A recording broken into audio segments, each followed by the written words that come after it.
Let me go look up the hallway. Okay.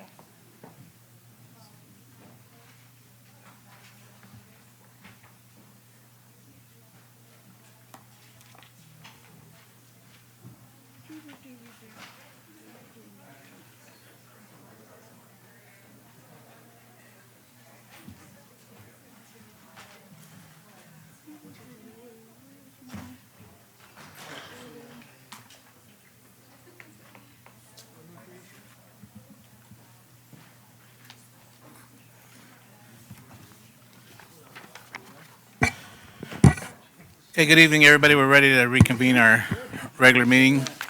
The City of Perris, the joint meeting of the City Council, successor agency to the Redevelopment Agency, Public Finance Authority, Public Utility Authority, Housing Authority, Perris Joint Powers Authority, the Perris Community Economic Development Corporation of the City of Perris. It's Tuesday, April 9th at 6:31 p.m. Madam Clerk, can we have roll call, please? Councilmember Rabb. Councilmember Rogers. Mayor Pro Tem Magana. Here. Councilmember Corona. Mayor Vargas. Here, thank you. Item 3 is our invocation, which will be led by Pastor Joe Sabalik from the New Creation Church. And if you'd remain standing after item 3, we'll do our Pledge of Allegiance, which will be led by Councilman Rabb.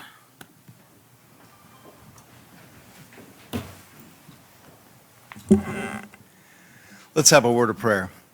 Father, we thank you so much for your everlasting love, your mercy and grace. And Lord, I thank you for these great men and women who are leading our great city, Perris, California. Lord, I pray that you would give them wisdom. Father, we know that you've put all who are in authority, and Lord, you've given them the power to make decisions that bless our city. So Lord, give them great wisdom. Give them blessings tonight. Lord, I pray that you would bless our mayor. We thank you, God, for him and all those that represent our city tonight. Bless these wonderful council members.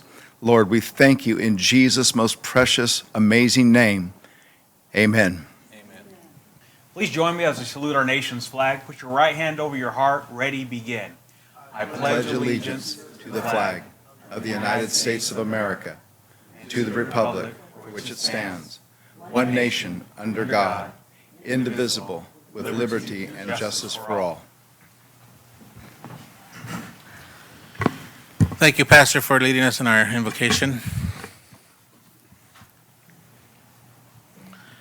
Item 5, report on closed session. Mr. Dunn. Thank you, Mayor. The council met in closed session to discuss the one item of potential litigation noted on the agenda. The council was updated, gave direction to staff, but no reportable action was taken tonight. Thank you. Item 6 is our presentations and announcements. 6A is a presentation of a proclamation proclaiming April 2019 as the DMV/Donate Life Month. Receiving the proclamation is Kayla Faust, the ambassador for One Legacy. Are you here, Kayla? Come on up to the podium, please.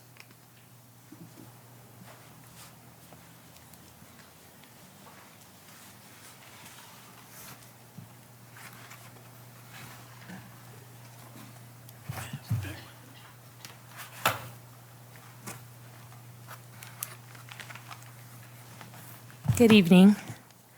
Sorry. First, I'd like to say thank you to the mayor, the city council members, and the city of Perris for your support of DMV Donate Life California Month. I'm a donor mom. My son Xavier passed away in 2009. He was able to save the lives of 5 other children through his organ donations.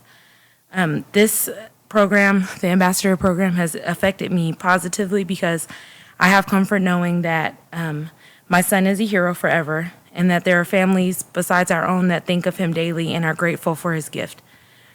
I'm very proud and very grateful to represent One Legacy and Donate Life. If you're not already, I encourage you to also make a difference by signing up online at the Donate Life California donor registry at www.donatelifecalifornia.org or at the DMV to be an organ, eye, and tissue donor. And I have some gifts for you all. Great.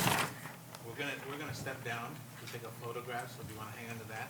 Okay. And then I'm going to read the proclamation first up here, and then we're going to come down and take pictures, and then you can hand us your gifts and stuff. Okay, thank you. So we are always gracious of supporting this. Where should go?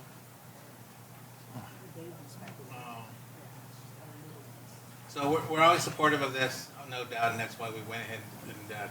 Oh, thank you. Now you can hear me. And support this proclamation. So I'm going to read it. It's a little lengthy, but I think it's important for this item to be read out loud. So, whereas over 113,000 people are currently waiting for an organ transplant in the U.S., and whereas one organ donor can save the lives up to 8 people by donating their heart, lungs, kidneys, liver, pancreas, and small intestines, and whereas on average, one tissue donor can enhance the lives of more than 75 people by donating their cornea, skin, bones, and heart valves, among others. And whereas more than 36,500 organ transplants performed in the U.S. in 2018, which was possible through the generosity of deceased and living donors. And whereas patients are matched with a donor depending on the severity of their illness, body size, tissue type, blood type, and other important medical information. And whereas over 39,000 patients have their sight restored every year through cornea transplants. And whereas a living donor can provide a kidney or a portion of their liver, lung, pancreas, or intestine. And whereas nearly 1/3 of all deceased donors are 50 or older, people of all ages and medical history should consider themselves potential donors. And whereas an average of 20 patients die every day while waiting simply because the organ they needed did not become available in time. And whereas the need for transplants is disproportionately high among minority populations, African Americans, Hispanics, and Asians have higher incidence of conditions such as high blood pressure or diabetes, both which can lead to the need for a kidney transplant.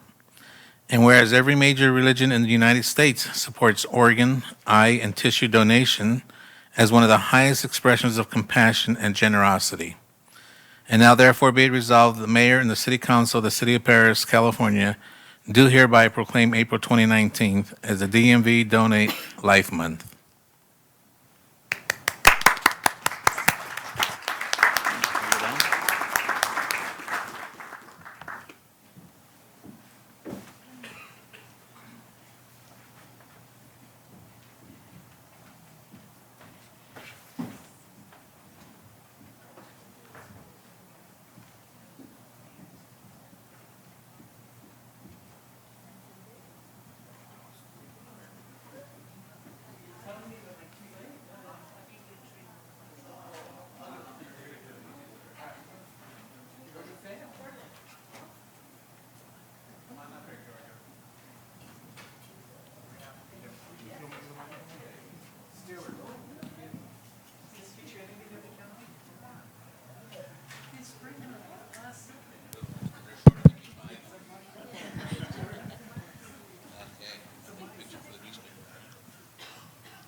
Okay, very good. Thank you for coming out.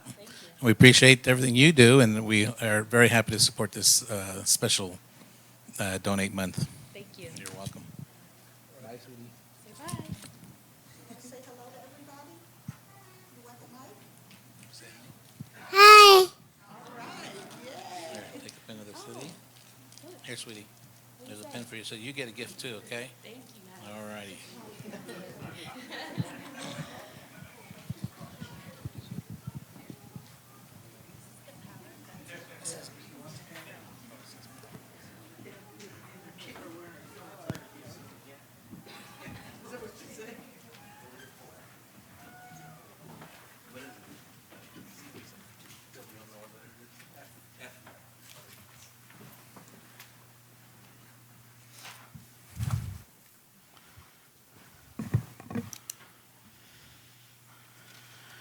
Okay, item 7 is approval of minutes. 7A, if there's no comments or questions by council, I'll entertain a motion to approve. I have a motion by Councilwoman Rogers, second by Councilman Rab. Please call the vote.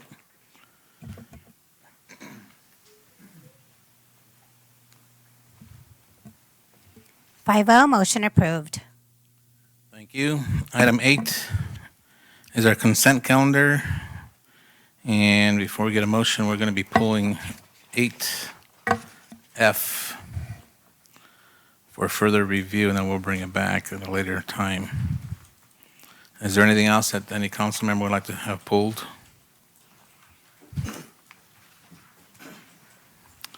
Oh, I guess we're good to go here. I have a motion by Councilwoman Rogers and a second by Councilman Corona. Please call the vote. Yes. Public hearing? Yes. 8F. Okay, before we, let's open up public hearing. Madam Clerk, do we have any requests to speak? No, sir. Is there anybody at this time wishing to speak? Very good. We'll close public hearing, and now you can call the vote.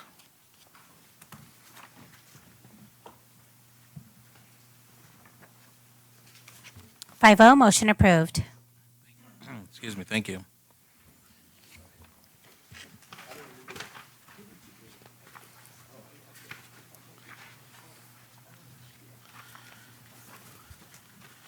Okay, item 9 is our public hearings. We will allow public comment, and we'll be holding it to 3 minutes each per person.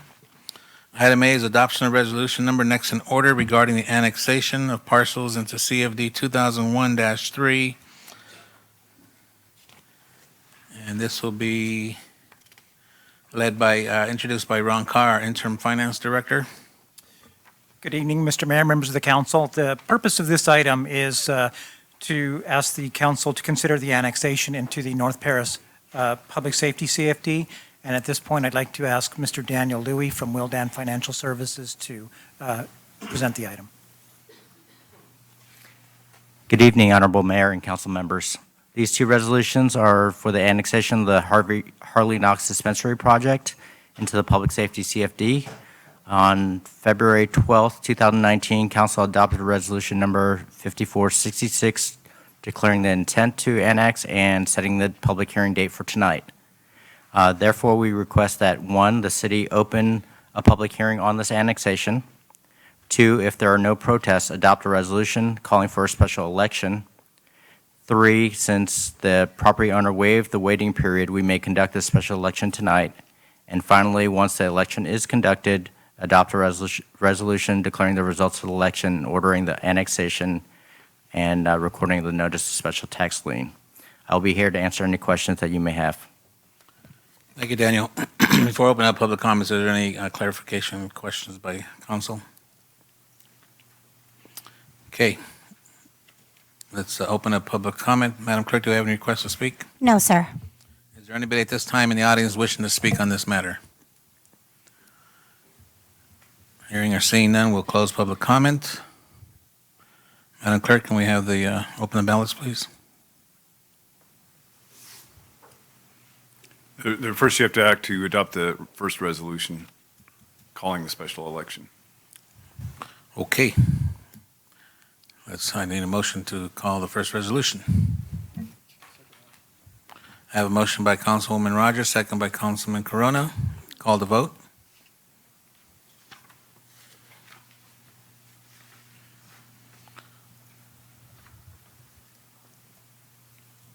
Five oh, motion approved. Thank you. All right, Mr. Dunn, now we're ready for the ballots. Yes, sir. Okay, Madam Clerk, continue on, please.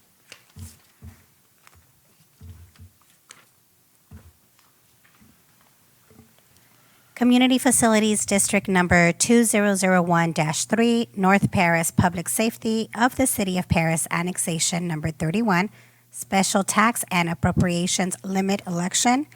The ballot is marked yes. That's it. Very good. And then apparently the second resolution is not listed on the agenda, but it would be a resolution declaring the results of the election and authorizing the annexation. Okay, I need a motion for the second resolution. I A motion by Councilwoman Rogers, second by Councilman Rab. Call the vote, please.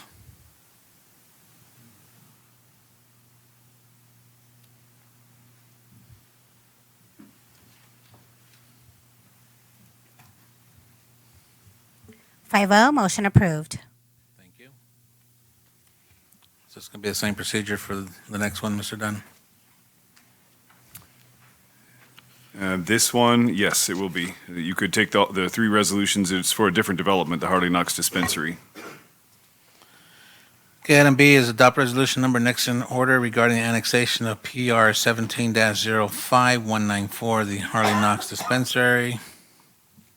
And this will be presented again by Daniel Louie. Good evening again.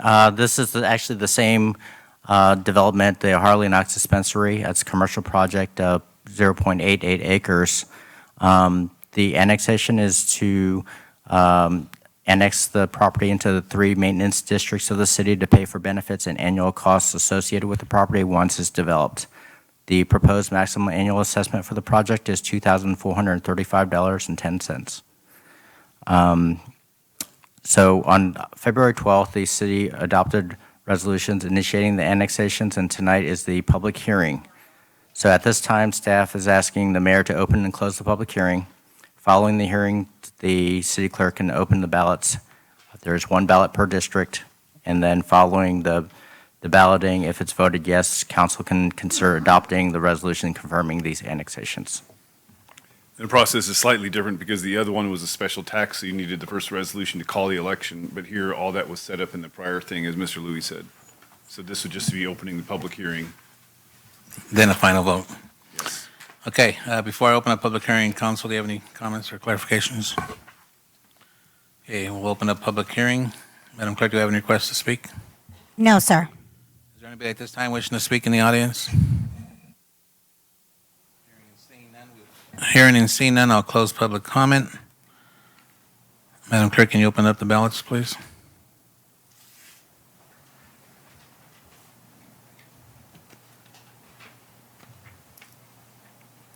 City of Perris, annexation of PR 17-05194, Maintenance District Number 84-1.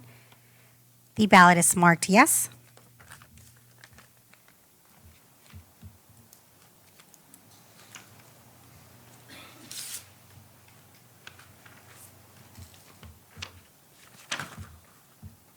City of Perris, annexation of PR 17-05194 to Benefit Zone 144, Landscape Maintenance District Number 1. The ballot is marked yes.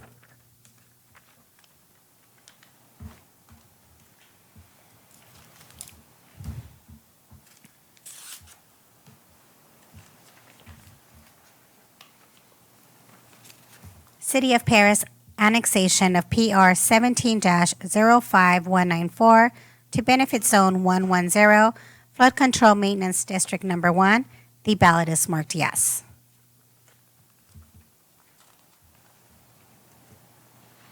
Okay, thank you. If we don't have any other further comments, I'll entertain a motion to approve.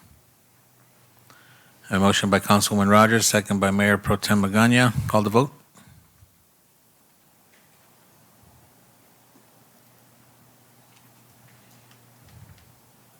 Five oh, motion approved. Thank you.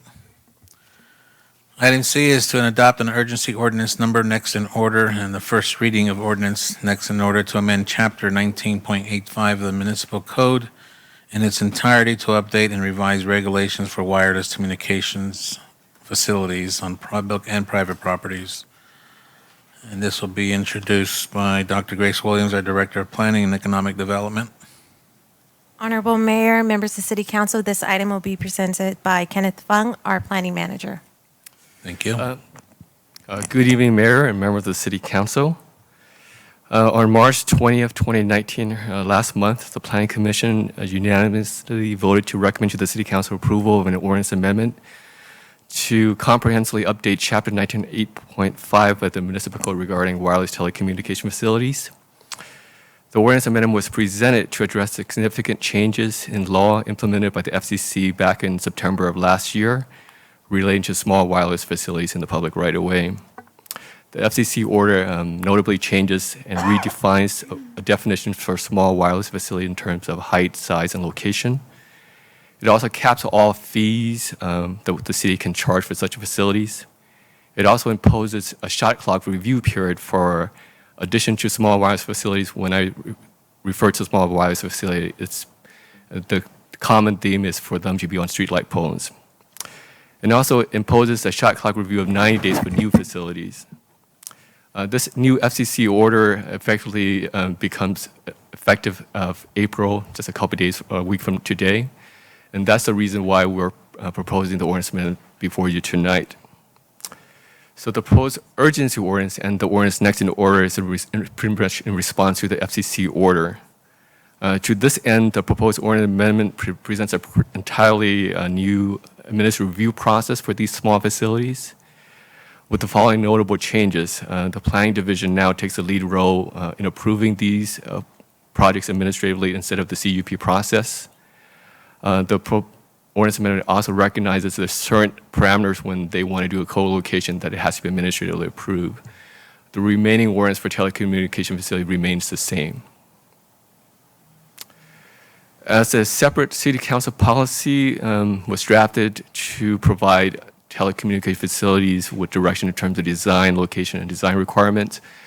The purpose of this is because the laws regarding telecommunication facilities changes rapidly, and the purpose of the draft policy is just so that we can shift the requirements and changes as these new laws become effective. So that's the purpose of this ordinance amendment. In conclusion, staff recommends that the council approve an urgency ordinance amendment to comprehensively update the telecommunication ordinance.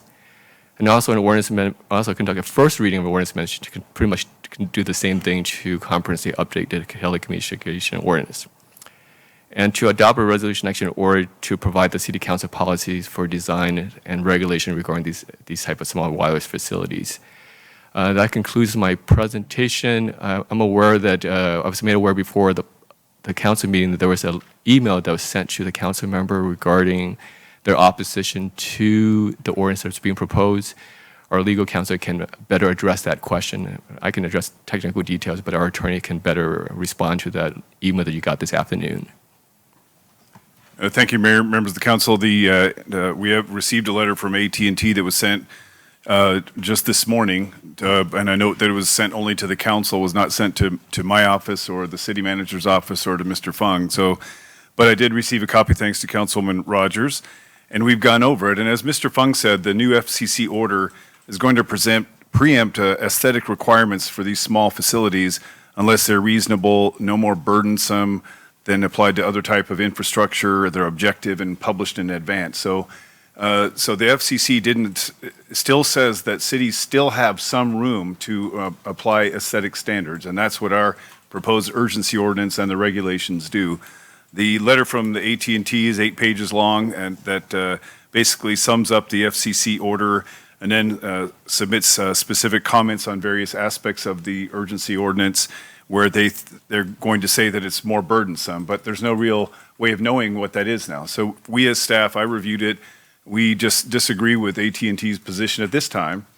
We are recommending that after the public hearing, the recommendation will be to adopt the urgency ordinance, introduce the regular ordinance, and adopt the regulations. And then we, of course, will work with AT&T and any other carrier that comes forward in trying to hammer out these regulations. The law is evolving.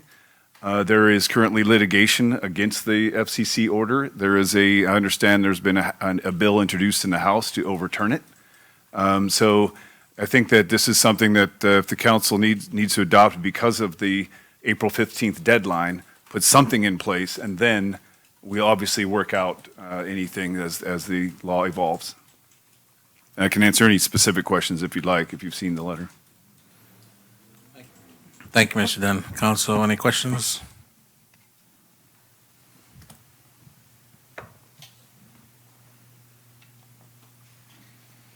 And it's critical we do this before the date of April 15th. Yeah, that's why. Correct. Yeah, the FCC order actually was adopted back in September, but it didn't take effect until January. So there was kind of an unknown as to whether it would actually take effect. Once it took effect, it said 120 days for then these rules on aesthetic standards to take effect. So if the council decides, and it's your prerogative, to not adopt the urgency ordinance, then there will be a time period where the companies could come in and the city could not impose these particular standards until they're adopted and published prior to the submission of an application. So that's the reason for the urgency.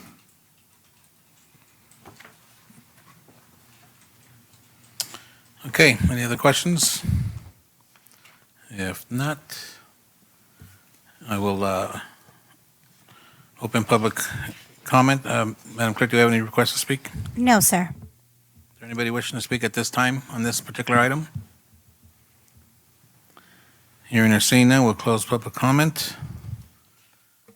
And I'll entertain a motion to approve. I have a motion by Councilwoman Rogers, second by Councilman Rab. Please call the vote.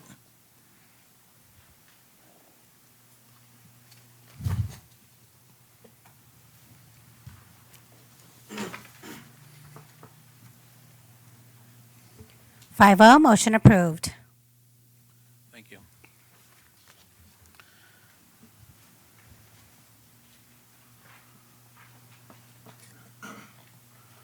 Item D is adopt resolution number next in order approving the draft 2019 through 2024 consolidated plan and the fiscal year 2019-2020 action plan with analysis of impediments to the fair housing choice and fiscal year 2019-2020 action plan. This will be introduced by Dr. Grace Williams, the Director of Planning and Economic Development. Honorable Mayor, members of City Council, this item will be presented by Sarah Cortez de Pavon, our Grants Manager. Good evening, Honorable Mayor, members of the City Council, and City staff. The item before you pertains to our consolidated plan development along with our annual action plan. Annually, the City of Perris receives federal entitlement funding from the Department of Housing and Urban Development, which is HUD, under the Community Development Block Grant Program, also known as CDBG. To receive CDBG funds, HUD requires that we develop a consolidated plan and analysis of impediments to fair housing, as well as an annual action plan.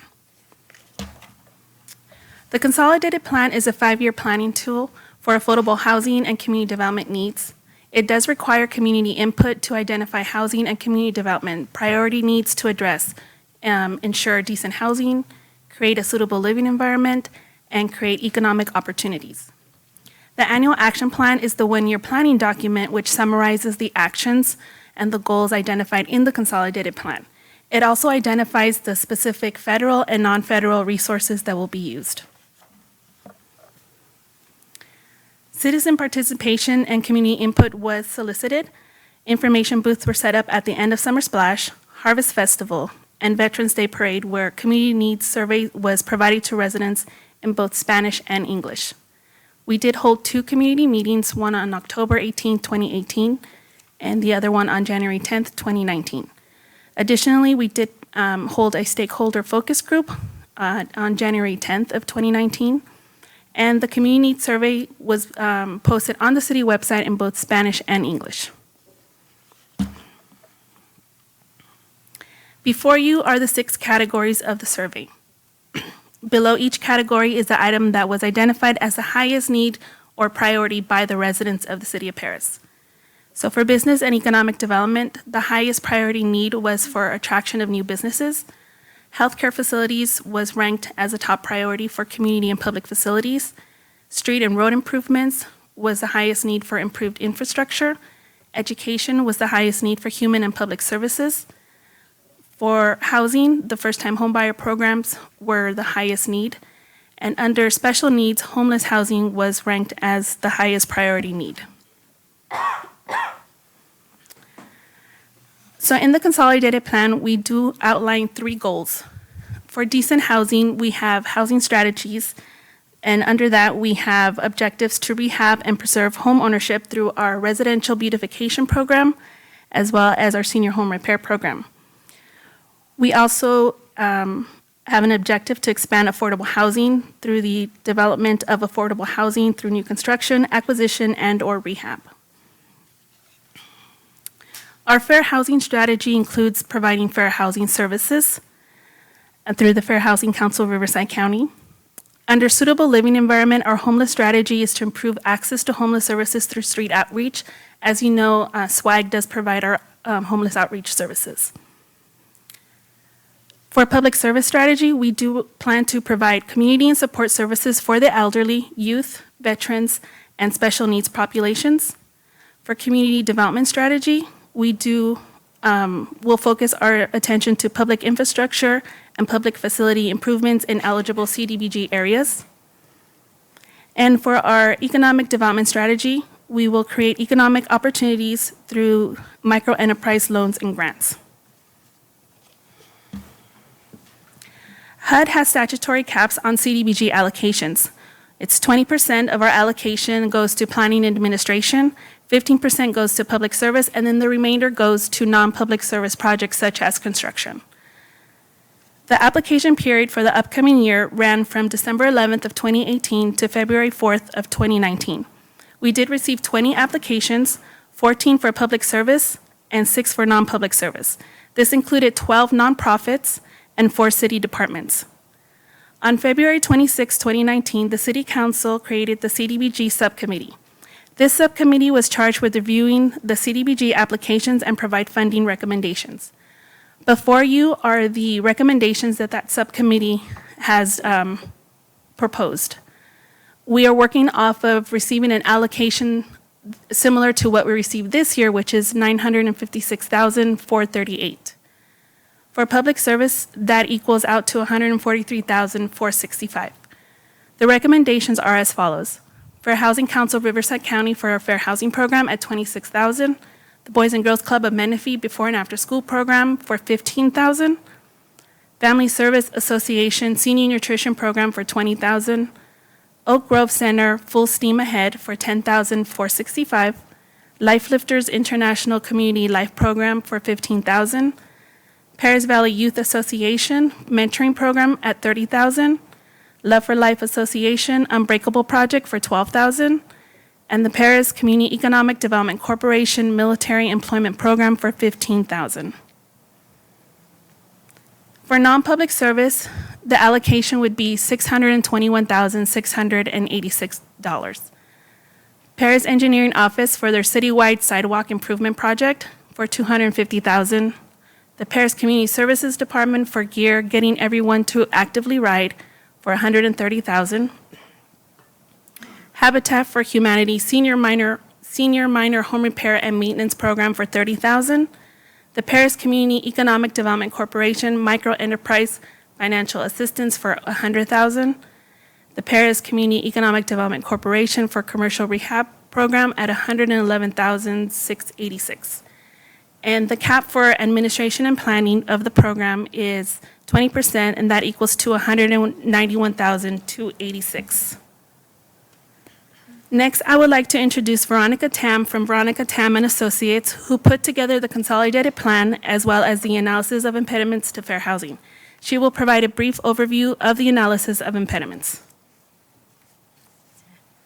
Good evening. I'll just do a really brief overview of the analysis of impediments. Just like Sarah mentioned before, as part of the CDBG program, you have to sign an application, and particularly with certification that certifies the city would actively further fair housing. That involves conducting an analysis of impediments to fair housing choice every 5 years, along with your consolidated plan. It also requires that you take action in mitigating the impediments and also providing fair housing services and maintaining records. So as part of this fair housing analysis, what we want to define is what is fair housing. Essentially, it says that individuals of similar income in the same housing market should have an equal access to a range of housing choice.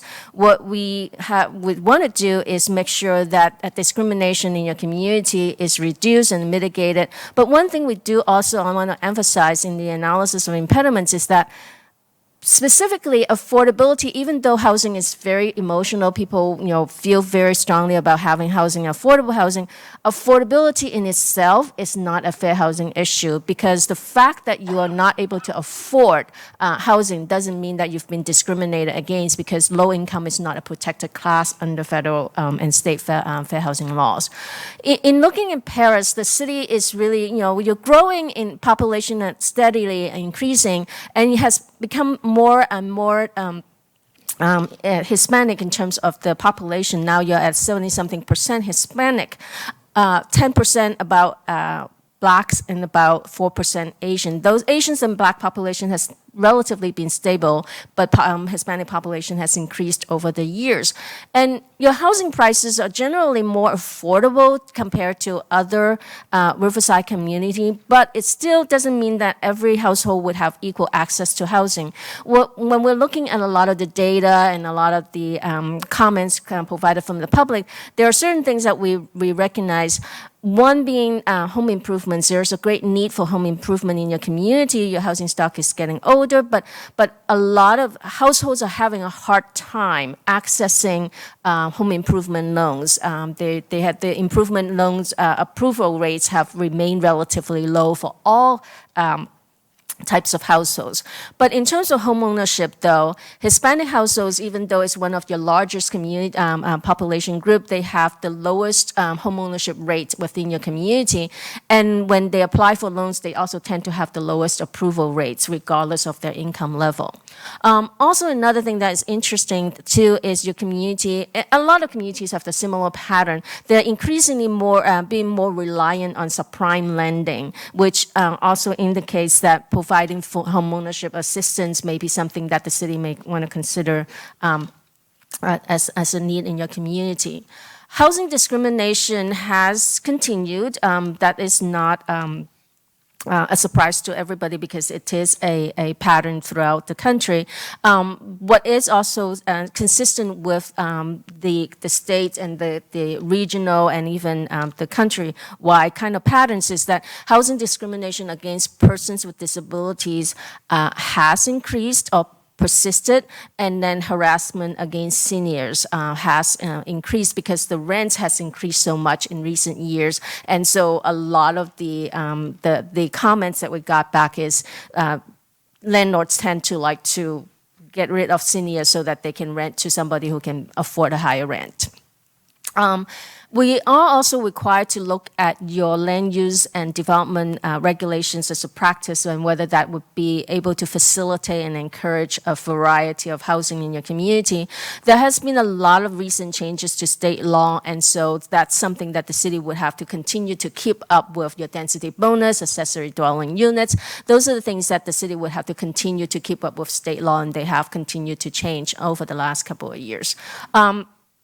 Also, one thing that we've noticed too is advertising. For real estate advertising, there's usually tend to have like misleading language in advertising. That's something that we recommend the Fair Housing Services provider to continue to monitor.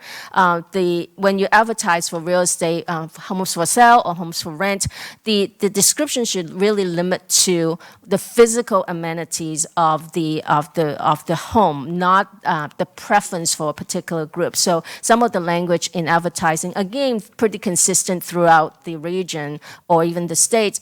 There are like languages that tend to imply certain groups are more this is more like desirable for certain groups. So that's something that we want the Fair Housing Service providers to continue to monitor. But those are some of the key impediments. So with that, I actually conclude my portion of the presentation. Thank you very much. As the consolidated plan, with the analysis of impediments and the action plan are planning documents, it is not subject to the California Environmental Quality Act or CEQA requirements, as it would not result in a direct, reasonable, foreseeable physical change in the environment, nor considered a project pursuant to state CEQA guidance. Therefore, staff recommends that City Council conduct a public hearing on the draft consolidated plan with analysis of impediments to fair housing choice and the annual action plan for 2019-2020 funding recommendations and adopt resolution next in order approving the con plan and the annual action plan with the analysis of impediments to fair housing choice. This concludes staff's presentations. I'll be happy to answer any questions. Thank you. Before we open up public hearing, any comments for clarification, Council? Okay, at this time, we're going to open up public comments. Madam Clerk, do we have any requests to speak? No, sir.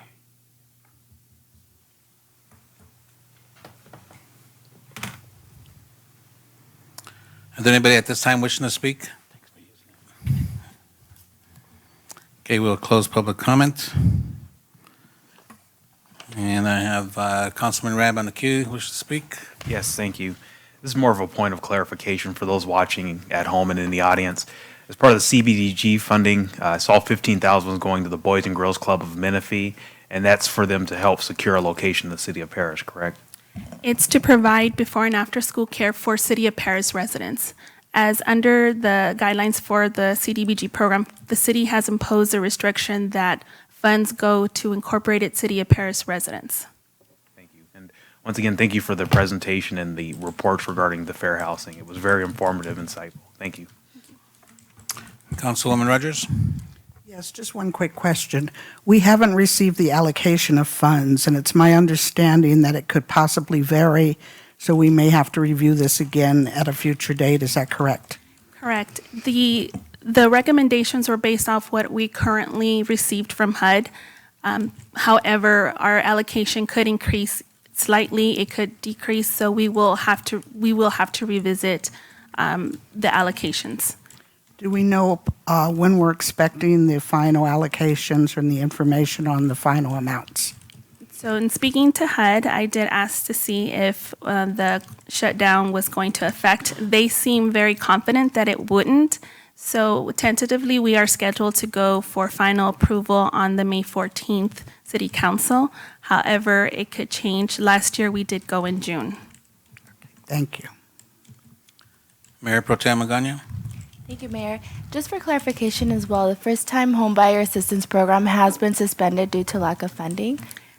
So the first-time homebuyer program, we did run out of funds approximately the end of 2017. We have gotten several calls, and we do let every person of interest know that we are going to apply for more funding, but just to keep checking with us. Okay, perfect. Thank you.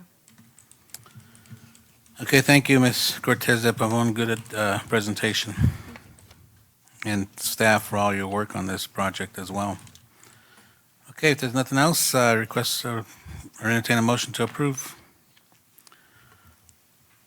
A motion by Councilwoman Rogers, second by Councilman Corona. Call the vote, please.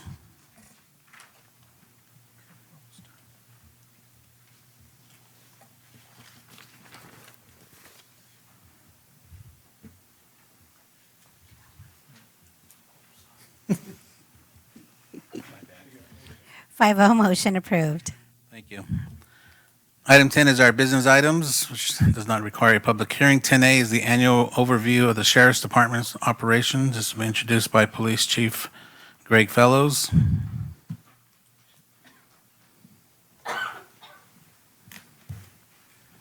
Hi, good evening, Mayor, City Council, City staff, City of Perris residents. First of all, I'd like to thank the City Council and our city staff for all their help over the past year with the Perris Police Department. One of the biggest improvements made with the Perris Police Department was the addition of our crime prevention officer, and that was approved by city staff and City Council. It's made a huge impact in the city of Perris. They've been able to go out and work with our neighborhood watch groups, our business community, and also our homeless population, including our SWAG partners.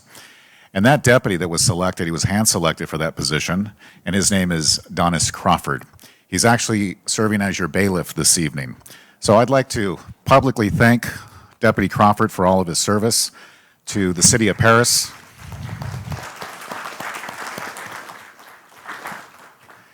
And again, he's been instrumental in a lot of different facets. He wears a lot of different hats.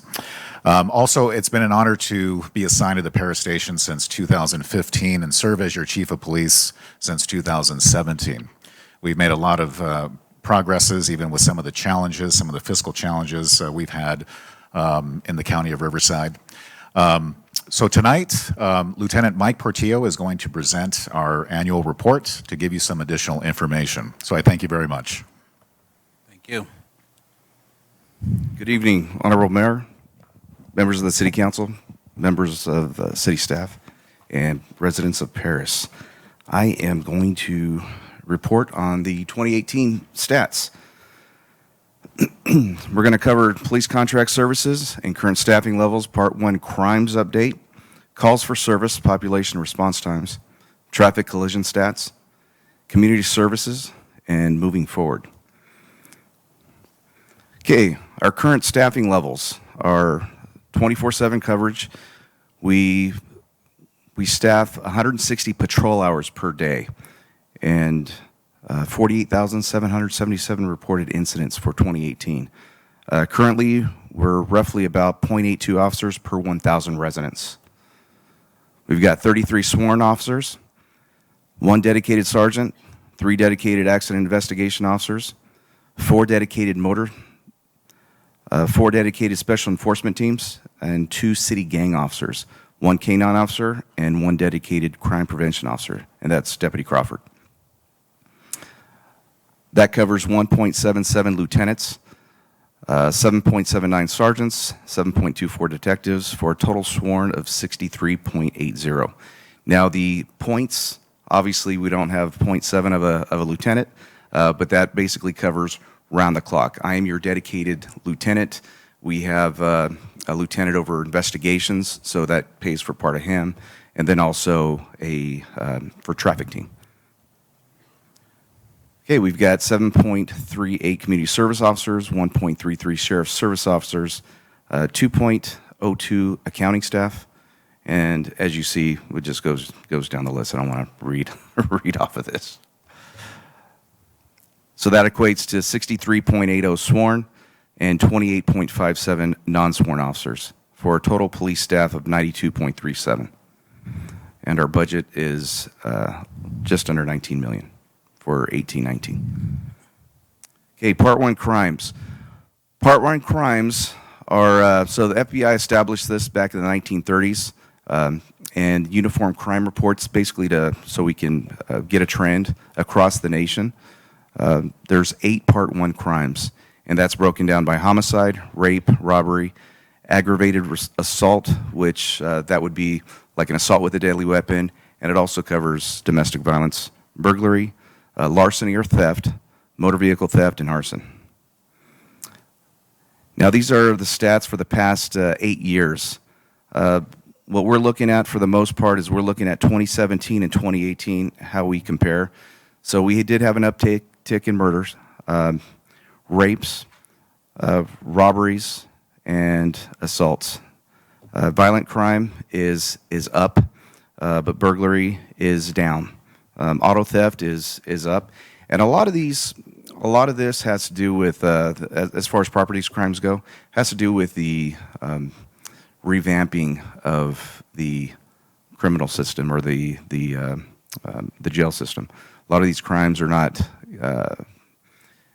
they don't have the same time in prison as they did before. So there's not a lot of, there's the incentive portion of it. So Part 1 crimes are up by 219, or I'm sorry, roughly 150 or so. And then this is the graph that it shows. Now, we don't have the reports on U.S. crime rates. There was a slight uptick, but we don't know how we compare to the rest of the U.S. So calls for service. As I stated before, there's 48,777. Our population, I believe, is slightly higher than that, 78,000. I believe it's 800 and change. And here are our response times. I want to draw your attention to 27 and 2018 Priority 1 crimes. Those priority reports, those are where life is imminent. They're the urgent calls where we need to get somebody there. So there's not a big difference, 6.35 and 6.78. It's not a big difference. It's pretty, very, very comparable. The Part 2 crimes, Part 3 and Part 4, or I'm sorry, those are response calls. There's a slight uptick in there. There's a lot of things that can be contributed to that. We don't really get a real big picture, but there were some significant incidents that occurred in 2018. One being the Turpin case, all the fires, the floods. A lot of that has impact on our response times. Priority 4 calls are going to be like barking dog calls. Those are the ones that there's no life on the line, if that makes sense. Total fatal collisions. So we doubled in that. But a lot of those were pedestrians crossing the street where they weren't visible. The one good thing that there is, or actually a couple good things, injury collisions are down, and unsafe speed collisions are down. And I would attribute that to our motors. They're actively out there enforcing. So again, just another graph. In 2017, we had a total of 6 fatal collisions. 2018, a total of 12. Again, a lot of those were people crossing the street where they shouldn't be. Community services. So again, we have 1 dedicated officer and 1 dedicated community service officer. What they do is they go out, and their whole purpose is to prevent crime. So they do that by way of partnering with different entities and different systems out there. So we have the Path of Life Ministries, homeless outreach, apartment complexes. Deputy Crawford will go out there and speak to the community and speak about how to reduce crime, neighborhood watch type things, businesses again, code enforcement, and parks operations. Neighborhood watch programs, we have a few. Monument Park, we have Laguna Street, Meritage 2, Neighborhood Watch Safety Group, and Highland Vista. What we have are 15 volunteers, 10 explorers, actually that's 20 explorers, and 14 mounted posse members. That brings me to another point of reducing the calls for service or response times. We are in need of volunteers, and what we're doing is we're doing events, recruitment events, to beef up our volunteer staff. If we do that, what that does is it frees up a deputy to be able to handle these calls and respond much quicker. So we are doing that. Quality of life, we've had a lot of good operations, and I would call them a success. The events that we've done in 2018, National Night Out, Harvest Festival, there's quite a few. There's quite a few of those. Different event photos. And moving forward, so what we've done so far in 2019, the homeless pit count, a lot of you were actually part of that. What that does is that it frees up funding, or gives us funding for different programs that we can do. Again, we partnered with several different entities. Parks operation in February 22nd, 2019. From that, we did 8 felony arrests and 8 misdemeanor arrests. That was primarily focused on enforcement. We had, I believe it was about 30 deputies from just across the area. We drew resources. Parks operation, February 27th of 2019. That one, 2 misdemeanor arrests, 1 arrest warrant was served, and 1 on site, and that was for DUI. Homeless outreach operation of March 30th. 16 homeless subjects were contacted. I believe they all took services, and from that, 6 misdemeanor arrest warrants were served. There were no trespassing arrests made from that, so that's a good thing. They're actually accepting services. And again, we are looking at beefing up our volunteer responses, and that is going to help us tremendously. Any questions? Thank you, Lieutenant, for a great, fast slide presentation. If you can, if it's okay, if that can be mailed to the council, is that to have that slide? There's a lot of good numbers on there I'd like to have when we do talk to our constituents. We got Councilman Rogers. Yes, there was a tremendous reduction in the burglaries, the home burglaries. Do you attribute that to the neighborhood watch groups or people installing the Ring cameras? Or it seems like there was a big drop the last 2 years in that. That can definitely help. We are getting burglaries that are caught on the Ring devices, but not most of them that we do have. They don't have video. So I would say yes. I mean, there's no real concrete evidence, but definitely I would attribute that to different camera devices that are out there in their face. Lights. I know I've got the Ring device in my house as well. And our neighborhood watch groups, are they growing? Yes. Okay. Yes, they are. Because that helps too, when the neighbors are looking out for each other Absolutely. throughout the neighborhood. And the biggest thing that we do is, or that we can recommend is, if you see something, say something. And it just if a criminal knows that they're going into a neighborhood that everybody's got each other's backs, they're not going to continue to crime in that area, if you will. Okay, thank you. Councilman Corona? So I do appreciate the presentation, but and I do appreciate that the burglaries are down, but a lot of the crime is up. Sure. And one thing that stood out to me was the vehicle theft, way up. Do we expect that it's going to continue to rise, or do we have plans in motion for it to attack that issue? Yeah, because in my neighborhood we've had several, and There absolutely is. Right now, the average jail time for a person committing vehicle theft is about 3 days. Once they get arraigned, they're out. So that's not a big deterrent.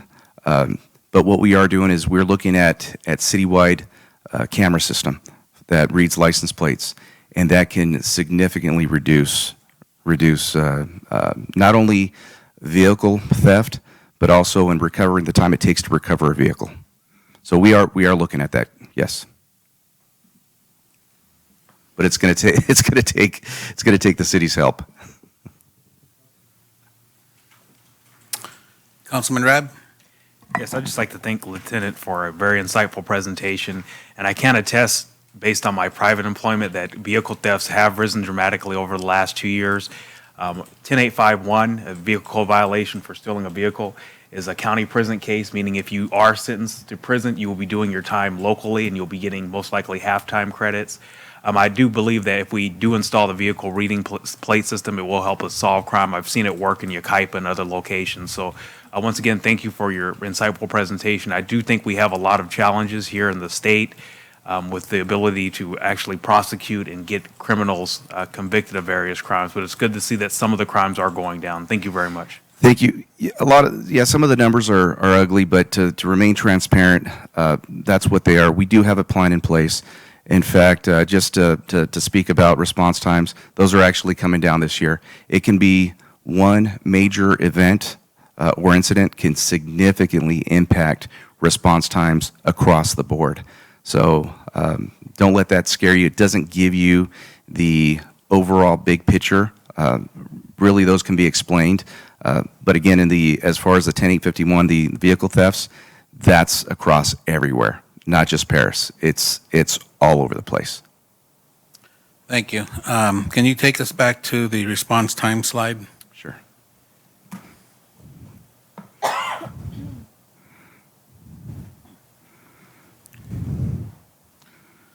That one. So you explained priority one. I would like you to explain 2, 3, and 4, what they mean, their definitions to our audience that's here and at home listening, so that they can understand the dramatic change in response times. So priority one is going to be where there's, let's say, imminent danger to life. Those are, I would say, a code 3 response, say a child choking or somebody in progress of getting beaten up or something like that, shooting, stuff like that. Priority 2 is going to be where, let's say, there's an argument going on, where there might be a threat of violence, but it's not quite there. It hasn't risen to the to the priority 1 response where it's lights and sirens. And then priority 3 and 4, those are mainly property crimes where there's no suspect involved, or let's say priority 4, there's no suspect involved. Priority 3 might be, you might know who they are, but they're not there. Maybe a past, past burglary, vehicle theft. Priority 4 might be a barking dog or a suspicious car parked on the street or something like that. It just depends. Or simple, just a report call. Correct. So, and we get burdened a lot, I don't want to say burdened, but we get questioned a lot by our constituents, and they're concerned about, 2, 3, 4 hours waiting for a report call. But I just want them to understand the importance that priority 1 supersedes everything that's out there, and those are life-threatening situations. A burglary's done, it's over, it's just a matter of taking a report. Our deputies we are more concerned about life over writing a piece of property over a broken window or something. And not to say that's not important, but I just want our people to understand that there are levels of priority. Absolutely. And along with that, the Sheriff's Department is hopefully in the very near future going to be implementing a reporting procedure online where people can self-report issues like that. That doesn't require a deputy to come out to the scene. And when our deputies do go out there to the scene, they are providing a high quality of service. We've really preached to them to spend the amount of time that's necessary. What time is that? We can't tell you. Take the time that you need and give it the attention that it deserves.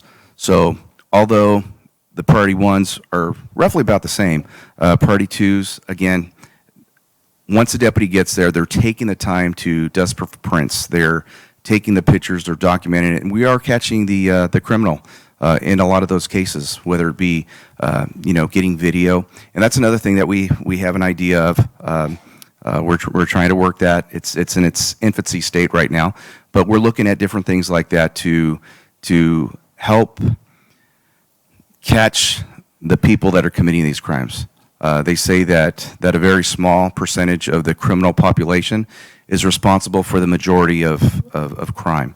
So again, we are looking at that. There are things in place, and so this goes back to express to our community and those who are listening. You have concerns and you want things to be done expeditiously and what have you. Volunteering can help a great deal. And our volunteers, what that can do to help minimize or expedite patrol time, response times, is I want the people to understand in the public, and I'm saying this because I'm retired law enforcement myself and I'm trying to help educate everybody. If you're a volunteer, and if we have enough volunteers, they are used sometimes to hold a perimeter down. If they're searching for somebody, there's a really bad accident. If we don't have enough volunteers to just sit at that intersection and stop traffic from coming in, then it's a sworn person that has to do that, a deputy. And that volunteer can free up that deputy who can be responding to other priority 2 or 3 calls or 1s, because there's always priority 1s. There's not just one call a day. There's multiple priority 1 calls. So that's why becoming a volunteer for our police department is extremely important. You would do a great service to our city, and it would help overall mitigate a lot of issues that we're dealing with.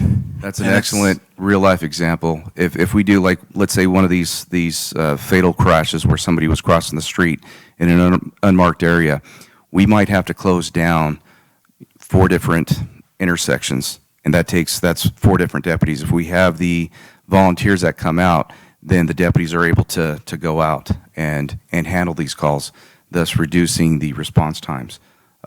Again, we do have 2 recruitment events planned so far, and we're continuing with that as well. So, thank you. The other thing for the folks listening to as well is speak to your legislators. We have a prosecutor here at the end of the second to the last here. The deputy, or excuse me, our lieutenant even said so too. These laws have changed to the point where the people are not being held up very long and incarcerated anymore. And that's how you tell when crime's up or down, is like who's in, who's out, and you have your regular car thieves, whatever. If they're not being held in there long enough, they're just going to come right back out in the street, which is what they're doing, and repeating those same type of crimes that we have going on in our city. So it behooves you to talk to your legislators as well as we do too, if we're helping out when it comes to those issues. So, and lastly, you said 1.7 times lieutenant, so I can call you at any time, like 3 o'clock in the morning then, is that correct? Anytime. Okay, thank you, Lieutenant, I appreciate that. No, I think that's good. That was a good presentation, and if we can get a copy of that slide, having a lot of these numbers will be helpful. Sure. We have one more question. During our last contract negotiations, I know we increased our patrol hours. So with the slight uptick in crimes, are we where we should be? Or are we, I know it takes forever to get someone to go through the academy and get the man on the street to be here in uniform actually serving in the city of Perris. So that's my question, because public safety is the number one concern. Every time I go someplace, that's what people always ask me about. Are we safe? What's happening with our crimes and things? So. That's a great question. As you know, the sheriff's department in Hull, we are understaffed. However, your deputies are providing 100% contract hours right now. You contract for so many hours, that is being met at 100% right now. So even though we don't have those deputies, they're putting in the overtime to fulfill that. And they've been doing that for over a year now. The end in sight is near. We are hiring more deputies, but if you think of it as it's definitely taxing on them. But they are committed. We are committed to the city, and I wouldn't say that we need to increase the hours at this point. I don't want to say that just yet. We do have some ideas, but as we get fully staffed, the deputies aren't working those double shifts. They're a lot more fresher. They're out there looking, they're not bogged down with paperwork. It's basically spread amongst more people. So I don't want to say that we need more hours just yet, but we do have some ideas to clone Deputy Crawford, maybe, and really try and reduce crime before it happens. I just wanted to make sure that we were right where we should be, and if we need to reevaluate it, because that's a main concern for all of our residents here. And I think public safety has always been my number one concern. So thank you very much. Presentation was great. Thank you. Councilman Corona?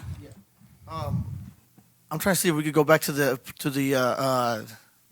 amount of calls that we got for 2018. I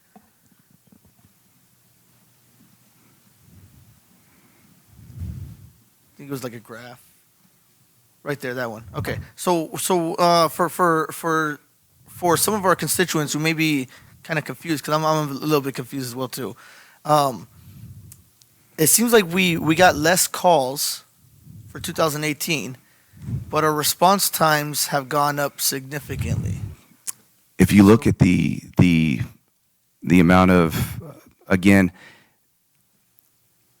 the type of call can significantly impact the response times.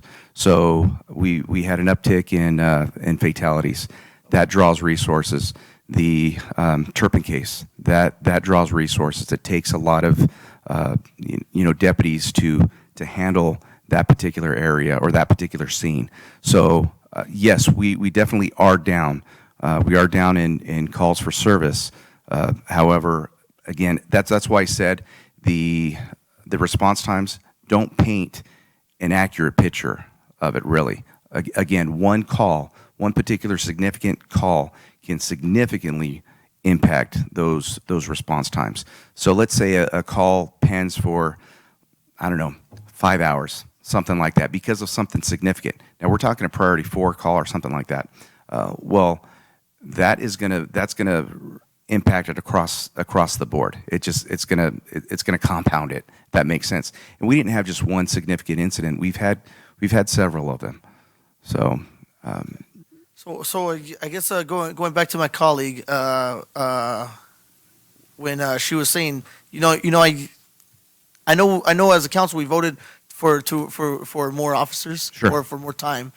Do we have a date or a timeline of when that's going to happen? Because I know that there's a shortage throughout the entire county, but I think our residents are looking. We right now today we are at 100% of those hours. Yes. So with we the 160, we went from 140 hours to 160 hours. We are delivering those right now. Let me enhance on that, so you get a better, clear understanding. There is a shortage in deputies, but that has to do with the unincorporated areas. We, as a contract city, we get everything we pay for, so we are not short, if that helps. Yes, but I know as of last year we were short, correct?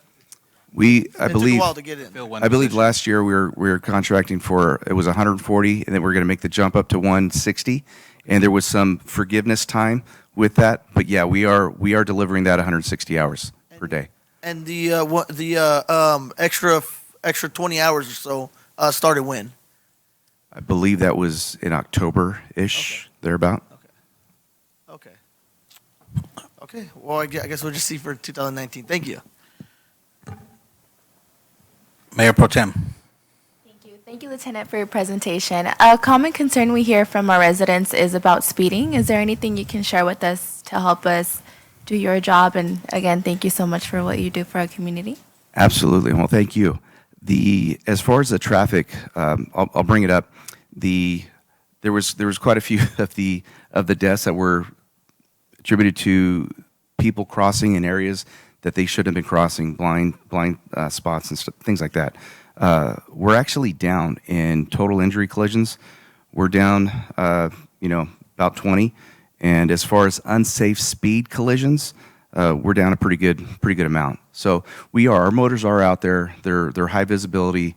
They're writing tickets, which that that equates to people slow. It does equate to people slowing down.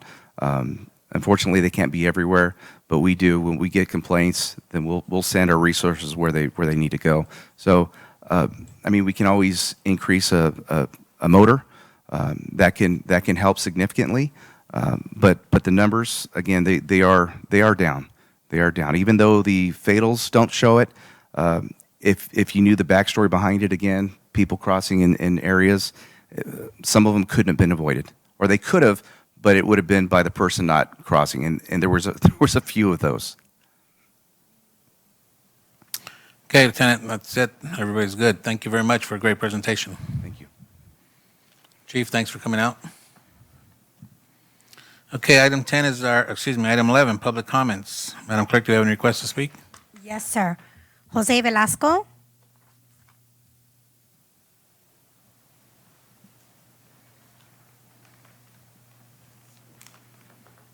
Hi, good evening, Mayor Vargas, Councilman. I own a small, 2.5 acres light industrial property in Perris on Wilson, and we had a code violation for truck parking last month. And I went over and talked to code enforcement. I spoke to Claire, and my concern is about the people, the residents of Perris. There's no parking in Perris whatsoever. They get cited if they park on streets.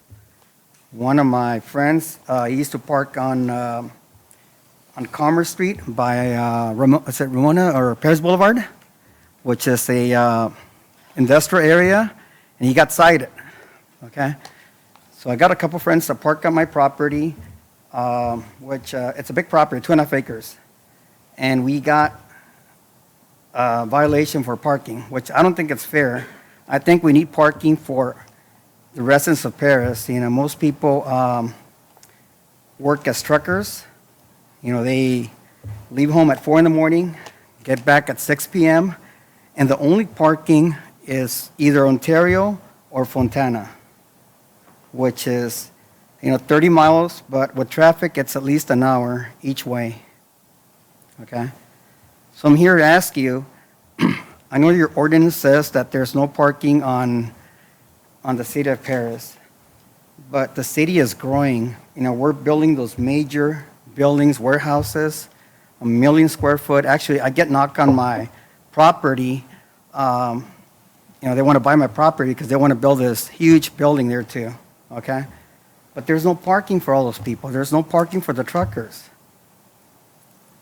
okay?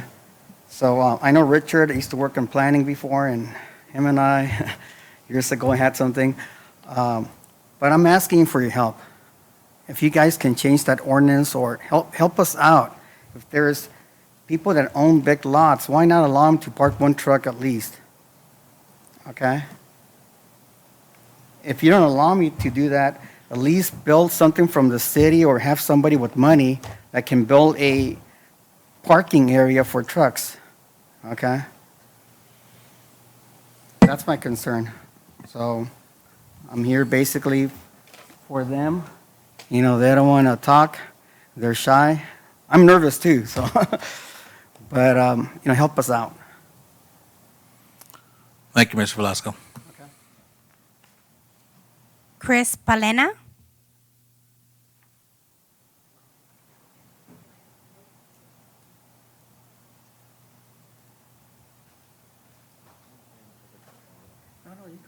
Can he talk in Spanish? Is that okay, or it's got to be English? He can talk in Spanish, but they're not, some of this, I'm not going to understand up here. Can we get the translator to help, or? I'm not good at translating, so I'm not sure if you got somebody that can translate for him. Hold on.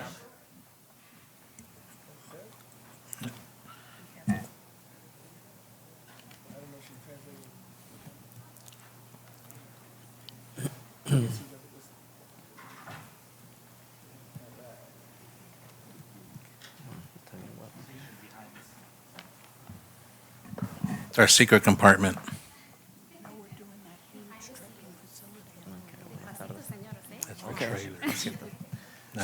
Buenas tardes. Good afternoon. Bueno, como dice José Luis, yo soy uno de los que parquean en las yardas de José Luis. As Jose Luis was saying, I'm one of the people that parks in one of his lots. Le voy a pedir nomás 4 minutos y que me I'm only going escuchen. to ask for 4 minutes. Le voy a contar mi caso personal y sé que muchos de los troqueros se sienten identificados con I'm going mi to tell you about situación. my personal situation, and I know that many of the truckers identify with my situation as well. Yo viajo 2 veces al mes para Miami. I travel twice a month to Miami. Cada vuelta me dura de 10 a 12 días. Every time I go, it takes me about 10 to 12 days. El tiempo que tengo de descanso aquí en mi casa son como máximo 5 días. The time that I get to rest at my house is about, ¿cuántos días? 4 o 5. 4 to 5 days. Siendo una vuelta tan largas, mi camión siempre necesita una pequeña reparación, sea de tires o mecánica. Being that my trip is so long, every time I come back, my truck needs repairs, be it the tires or be it other things. Tengo que llevarlo a Fontana. So I have to take it to Fontana. Un día se lo tengo que llevar al mecánico y me dice que lo tengo que dejar 4 o 5 horas ahí. So when I take it to the mechanic, sometimes he tells me that I have to leave it there for a few days, 4 or 5 days. No, 4 or 5 hours. Oh, sorry, hours. Okay. Interpreter correction. Al día siguiente lo tengo que llevar al welder. Y Next day I have to take it to the welder. Y al día siguiente a lo mejor el que me va a cambiar las llantas. Maybe the following day I have to take the truck to the person who will change the tires. Básicamente en los 4 o 5 días de descanso que tengo, estoy 3 días yendo y viniendo a Fontana. So basically, on the days that I'm off, those 5 days out of those, I may be going to Fontana back and forth, 3 out of those 5 days. Y me lleva mínimo 6-7 horas por día cada vez que voy y vengo. And every time it takes me minimum of 6-7 hours every time I go.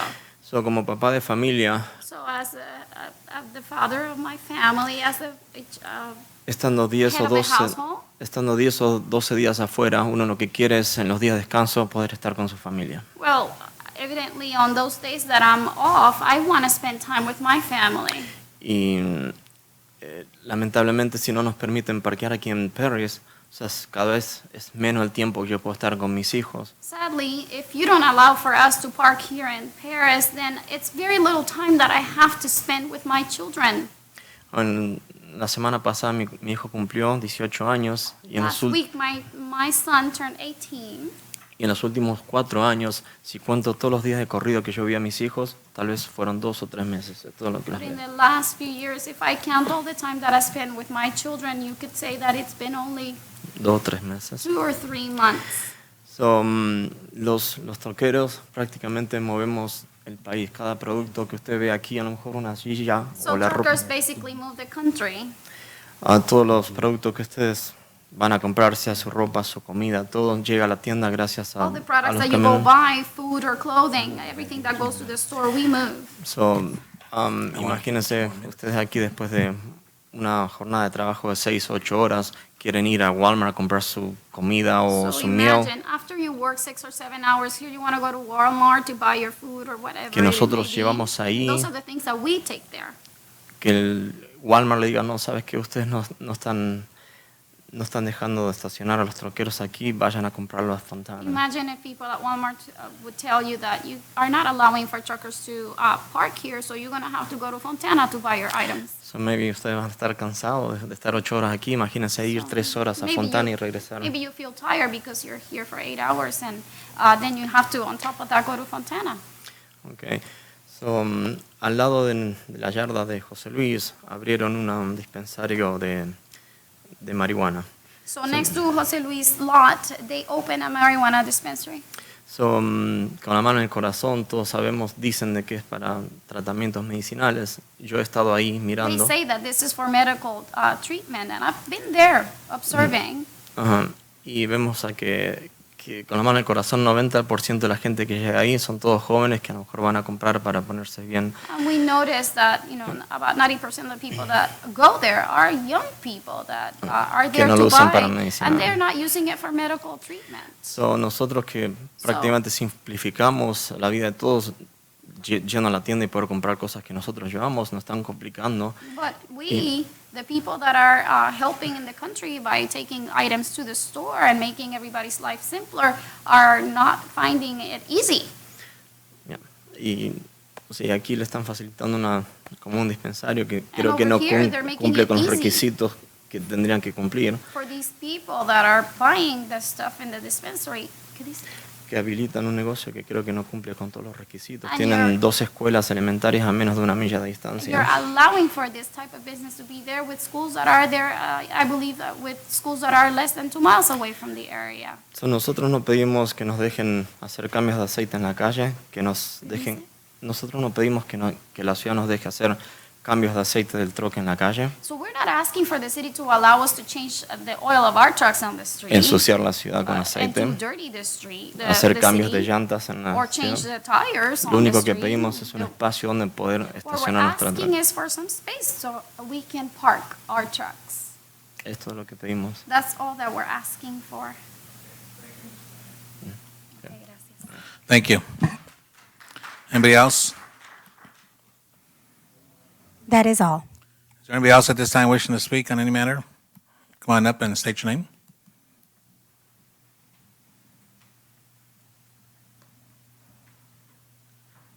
Good evening, Mayor Vargas and City Council. My name is Julia Birch, and I'm with the Boys and Girls Club Perris Clubhouse.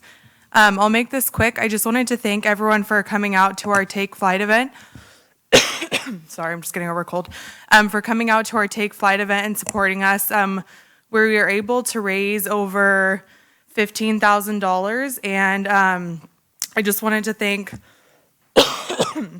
the subcommittee as well for the CDBG funding for recommending us. I just wanted to clarify, we are trying to change our name to the Boys and Girls Club of the Inland Valley. All the money from Perris will go towards the Perris Clubhouse.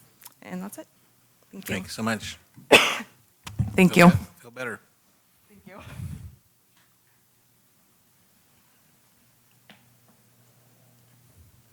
Madam Clerk?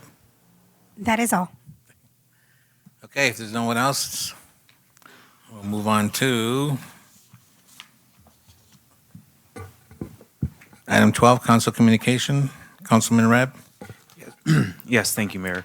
I'd like to thank all the speakers for coming out today and expressing their concerns. But some of the speakers mentioning the lack of a area to park their trucks, perhaps we can revisit that ordinance And also, when we go to ICSC in May and meet with various business owners, we can maybe look if there's a availability of meeting with maybe a truck stop or a trucking service that provides services for the truckers. We do have many residents that are truckers in this area. I have a cousin that's a trucker. And if we can bring the services or partner with a private company to perhaps bring some sort of truck stop, provided it's not near residences, and it's on the northern end of town, near the warehouse area. I think that's something we should look into in the course of our most recent ICSC. So once again, thank you to everyone for coming out and expressing your concerns. I really appreciate it. Councilman Corona? I do want to follow up with my colleague. My father was a truck driver. So finding a place was always a challenge. He would have to park his truck some places in Cajauco. But I do know that there are some places in just north of Dunlap, outside the city limits. But I do appreciate the speakers, Mr. Pena. Take it from Argentina or Uruguay? Argentina. Okay. I do appreciate your concerns, bringing up the concerns. It's concerns that my own family had to deal with. My father would have to be done with the shift. He's tired. Then he still has to take his truck. Sometimes my mother would have to pick him up. It is a concern. So I definitely do appreciate you bringing that up. I did attend the Boys and Girls Club. Just well-attended event, great event, fun event. So I definitely wish the Boys and Girls Club the best of luck coming to the city of Perris again. Last Friday, we had our strategic planning session with my colleagues, of course, and city staff was all there. So I'm definitely looking forward in our city implementing those goals that we all are working together, and that we continue to search those goals. Just for future event, this Saturday is the nature walk at Lake Perris, but it's going to be at the Bernasconi side. So ensure that for those who go. You get the right entrance. And also on April 27th, one of my favorite events of the entire city, our health fair. It's a 5K in the morning. There's supposed to be kind of a little special twist to it this time. But it's going to be the 5K in the morning, and then we got the health care, and just a great, fantastic event. So I'm just looking forward to it and looking forward to spring. And of course, as always, if we can address all the weeds for the weed abatement and talk to neighbors who maybe kind of forget a little bit for their weed abatement. But that's it. Thank you so much. Thank you, Councilman Rogers. Excuse me, Councilwoman. Thank you, Mayor. Last night was our monthly Cops and Clergy meeting. I want to thank Dr. Grace Williams for coming and attending. And she actually passed out a survey for all of our pastors that were there last night to find out the resources that they have to better help the homeless community. We also had from the Chamber of Commerce, Mr. Josh Nagar, who gave the pastors an update about what's happening with the chamber, as well as making sure everyone is on one page to ensure that the 2028 Olympics stays right here in the city of Perris. So the pastors were very excited about that, and so any type of letter writing campaign we need to do. The city of Long Beach is trying to divert the Olympics from the city of Perris. So we're calling them, because their rowing area is short, we're calling them, instead of Long Beach, Short Beach. So, and then this is the month of Easter and Resurrection Sunday. Most of the churches are all doing Easter Sunday services, but several churches are doing Good Friday services at 12 noon. And the two that I could think of offhand, our First Baptist Church right here on 5th Street will be at 12 o'clock with the Seven Saints of the Cross. Pastor Benjamin Briggs at Greater Light Community Church on Barrett Street will also be doing a noon service. And that's all I have this evening. Wishing everyone a wonderful, wonderful Easter. And remember, spring break is still in effect, so make sure, we heard those traffic collisions and accidents, make sure those kids are out in the communities and running across the streets very quickly. So make sure you pay attention in your neighborhoods and drive a little slower. Thank you. Thank you. Mayor Pro Tem? Thank you, Mayor, I'd like to go ahead and encourage our Paris residents to participate in the U.S. Census. It's coming, April 1st is the day where you are to engage and list how many individuals reside in your household. So it's really important for us to try to get as close to a better accurate account. And you can do it online and by mail. So that's it. Thank you. Everybody's being short. So I'll try to be short. I think I brought up before when you talk about driving and stuff, one of the residents in my neighborhood has a sign out in the front yard, drive like your kids live here.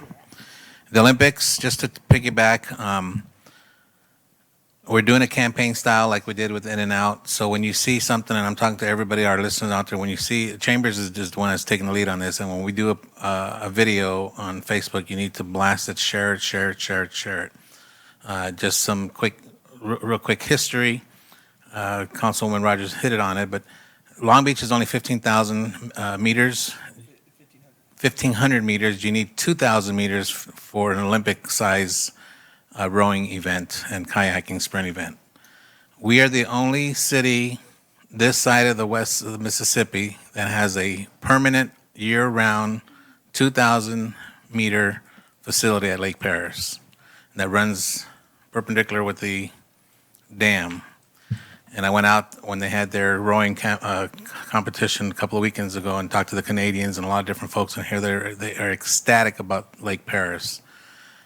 That's revenue for the city. That's prompts kudos to our city. We got to keep it here. It's already been allocated, or not allocated. It's already been approved through the Olympic Committee, but we're 8 years away or 9 years away. Anything can happen.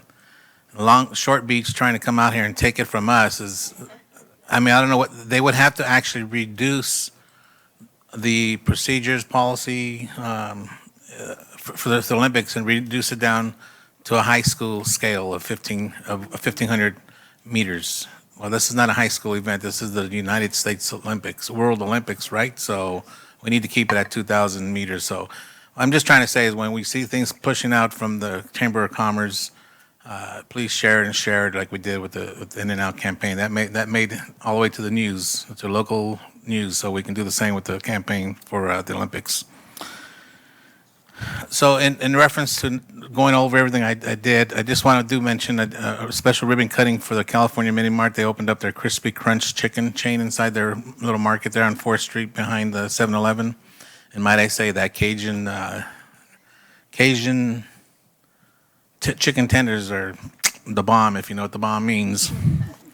Okay, so the one most important thing I want to do, and we talked about it with the police department here and traffic safety and what have you, and every time there's an accident, myself, the mayor, and the council, we get a lot of pressure from our constituents. You know, how are we going to stop this? How are we going to stop this? It's all about education. In California, I've already said this before, signal lights and red lights are merely a suggestion. And it's all about educating our people. We can't afford to put a cop at every signal light and at every stop sign, and that would be ridiculous anyway with the amount of higher priority calls. But the California Highway Patrol has a program called Start Smart, and that's aimed at helping newly licensed or soon-to-be licensed teenage drivers from the age of 15 to 19 to become more aware of the responsibilities that accompany the privilege of being a licensed driver in California. It's a free 2-hour class. It's open to the youth and their parents if they wish to attend. Why this is important, they issued 2 points of statistics. Traffic collisions are the leading case of death amongst teens 16 to 19 years of age. A teen driver was determined to be at fault in approximately 66% of those collisions, which resulted in more than 140 people killed. So this is a very critical program.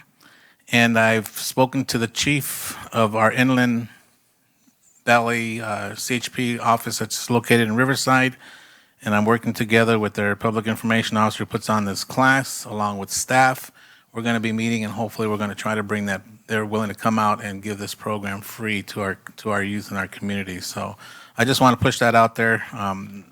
We are concerned about traffic in our city. We are concerned about the deaths and the accidents, but as you heard, sometimes it's not always the fault of the driver. It's someone crossing roadway, in a dark roadway, in an unsafe area at 2 or 3 o'clock in the morning, it's pretty difficult to see someone when there's pure darkness, so.